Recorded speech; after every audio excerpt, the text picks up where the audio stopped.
Coerced confessions are an epidemic. Illinois has been called the false confession capital of the country, with more than 100 wrongful convictions as a result of improper police tactics. Dave Thompson, an expert on false confessions, says coercion is not limited to what we see on TV and in movies, police grilling a suspect in an interrogation room in a police station, especially a child like Yang's son Andrew. A minor and somebody who was not only perceived as a suspect but also treated as such by being placed in a photo lineup, being pulled from school, being interrogated without an attorney present or a guardian present, and also being interrogated with different tactics used, such as the false evidence ploy, suggesting that evidence existed that the police did not yet have, or that may have even existed. Children like Andrew are particularly vulnerable, so much so that Illinois passed a law this year that forbids police from lying to juvenile suspects. In the Yang case, her juvenile children were not suspects, but, as Thompson says, were repeatedly and continuously lied to and harassed by the police. Those actions led to her false confession, no less coerced than those 100 cases that give Illinois the dubious honor as our nation's false confession capital. Over the period of 19 months, her children were under constant police surveillance. Her son Andrew was picked up multiple times at school by police and subjected to intense interrogations and threats. Her daughter Emily was harassed so intensely on one occasion that she beat her head on the interrogation table to get police to stop.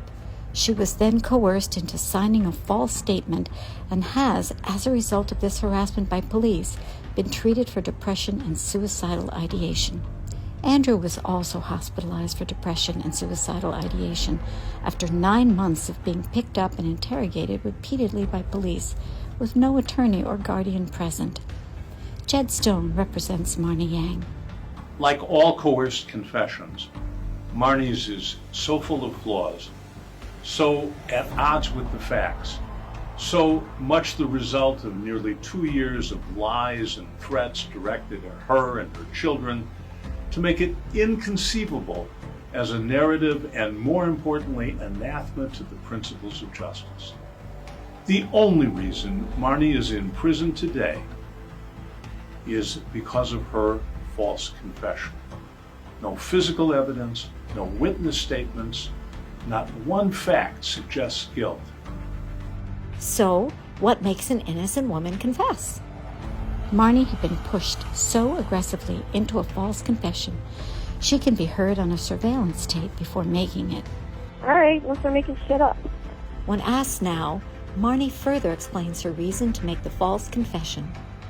I felt I had no choice but to take this out of the hands of the police, who had lied to and threatened my children repeatedly. I felt we could get to the truth when the situation was taken out of the hands of the police and placed into the hands of the court.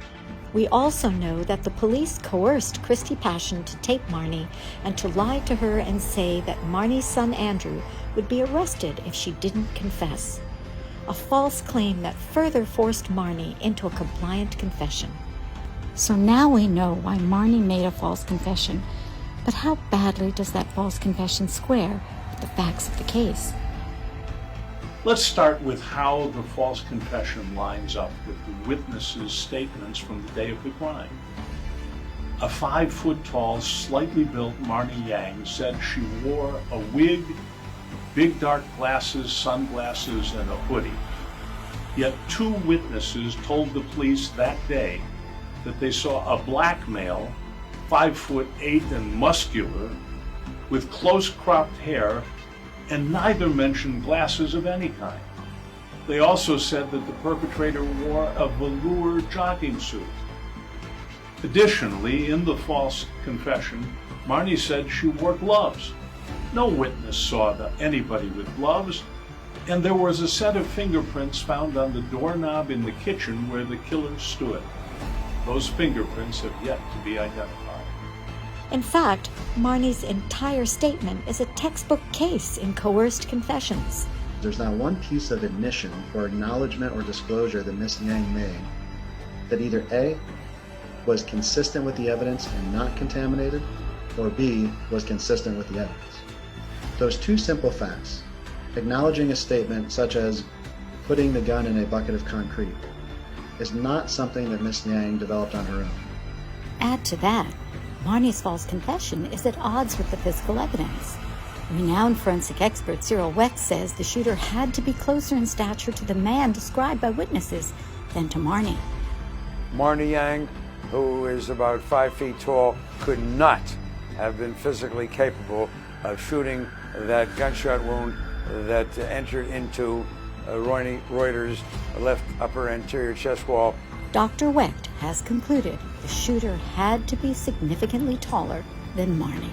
There were more inconsistencies.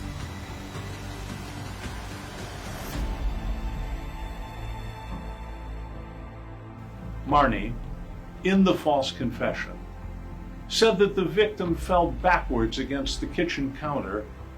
The physical evidence contradicts this entirely. Miss Reuter turned to her left, leaving her back to the shooter. She fell not backwards into a counter, but forward onto the floor. The blood evidence confirms that Ms. Reuter did not reposition in any way after falling.